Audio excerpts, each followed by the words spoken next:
Problem 2. It is the program that create the factorial. So, first, ask the user to enter a number for which they want to calculate the factorial, and then read the input from the user. And then, second, initialize a variable to store the factorial value. So, let's call it factorial and set it to 1. And for loop,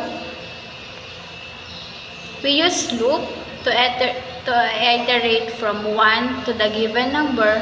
So inside the loop, multiply the current value of factorial by the variable, and we can display the factorial value to the user.